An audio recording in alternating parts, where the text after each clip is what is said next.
This is the Lusso R5 Euro, and it's a beast.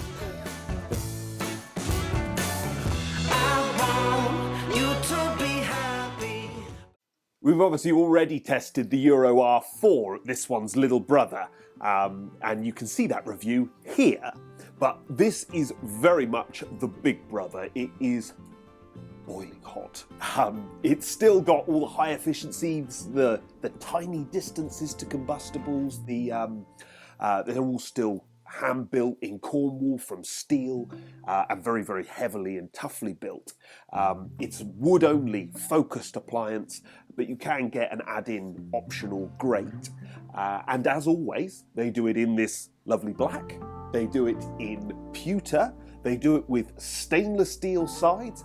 And on top of all of that, you can option flat sides or these curved sides. And of course, not to mention, they also do it in inset versions as well. Plenty to choose from. Right, let's give it a go. Oh, no. Let's do it properly.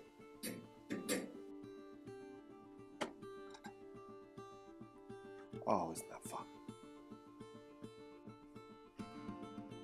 So, as always, logs on the fire, and we'll slowly move up.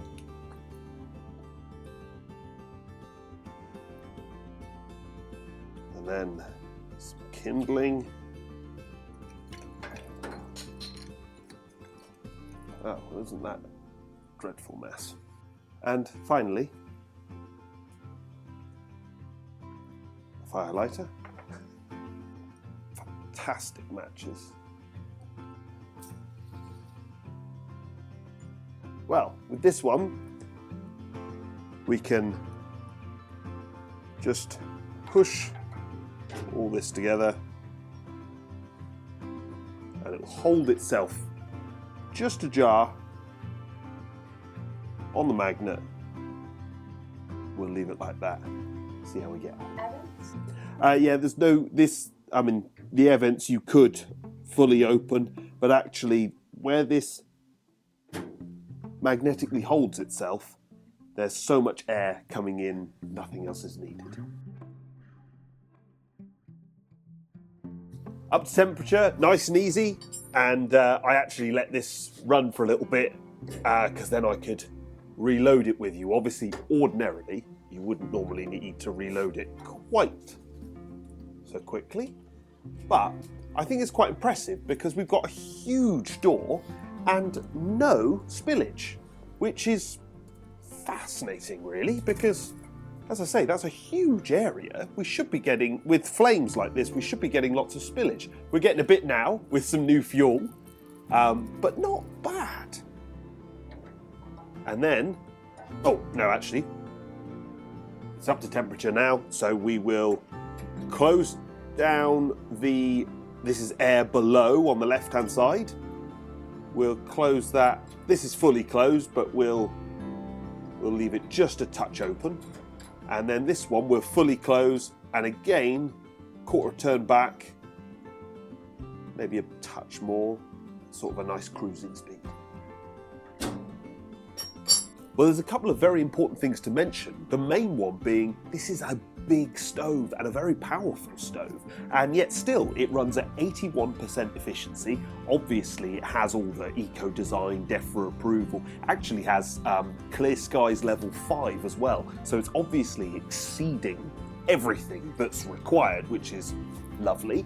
In terms of clean glass, it clearly does a superb job. Obviously we burn dry fuel, but I've run it overnight, come down, glass is still clean.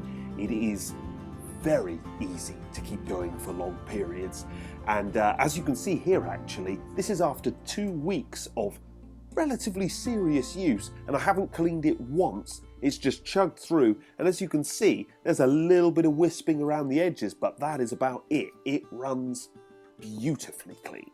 Two final things to say. One is panel gaps. Things have been really, really well refined, and as you can see here, when we tested the Euro R4, we found that when you open the door, the only thing that I would improve on it is possible to hit the outer surface. The stove and damage sort of part of it, and they saw that review, they've completely changed that setup, so now you can swing the door open, you can swing this around, none of this hits into anything, so it's now even more refined. And obviously I've been talking about how much of a beast it is. This stove has an official output of 6.3 kilowatts, but thanks to its superb controllability, it will go from 3 kilowatts all the way up to 13, and yeah, I can feel those kilowatts. Now, if you've seen my review of the Euro R4, you'll know that the controls of this appliance are, one, spectacularly effective, and they still are on this stove, but also definitely not the norm. Quirky, interesting, unique, conversation piece worthy. They're really, really special. We've still got the same tool, and if you get the multi-fuel kit, this will take the ash pan out for you. It's sort of knurled and really nicely made. And this just drops in here to release the magnet, which reveals your control interface. This is also the main handle.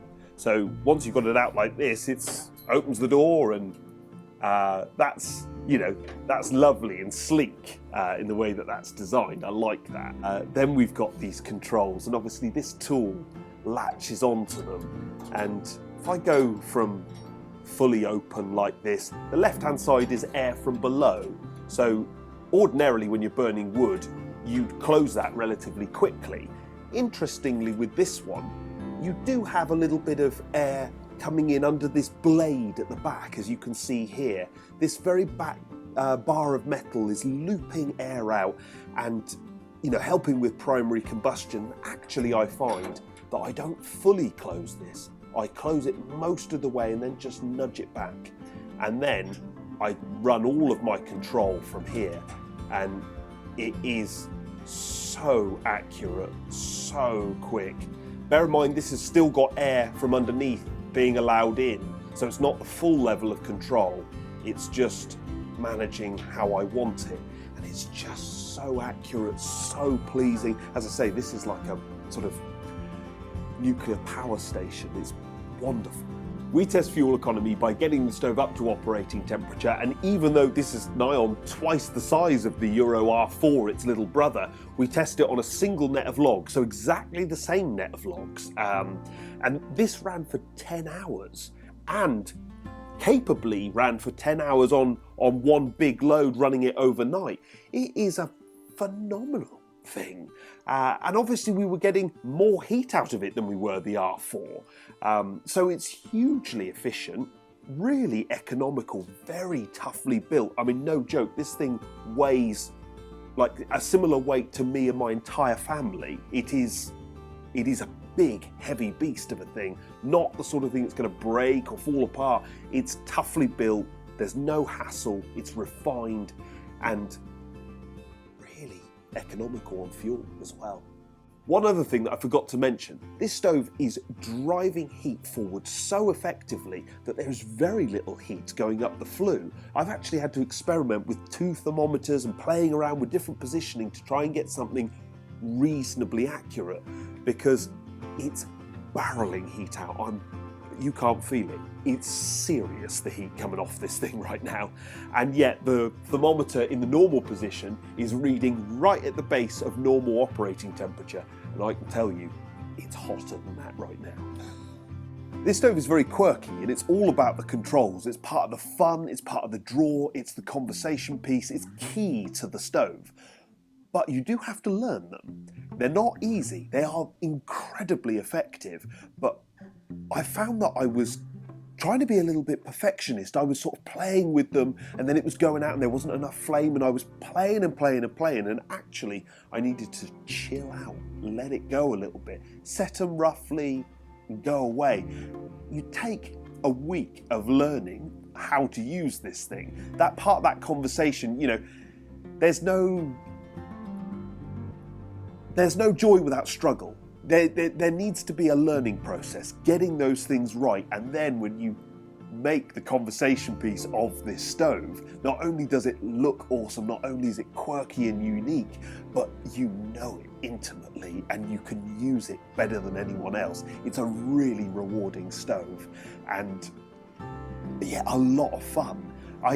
Maybe I'm a typical bloke, but I don't want something to do it all for me. I want to play, I want to know something, I want to be able to talk about something, and this stove is so rewarding in that area. This stove is the showstopper, it's the final completion piece, it's a powerful one at that. If you're burning wood and you want something that is conversation worthy, you know, if you want a sports car, it better be worth talking about, because that's half the fun of it.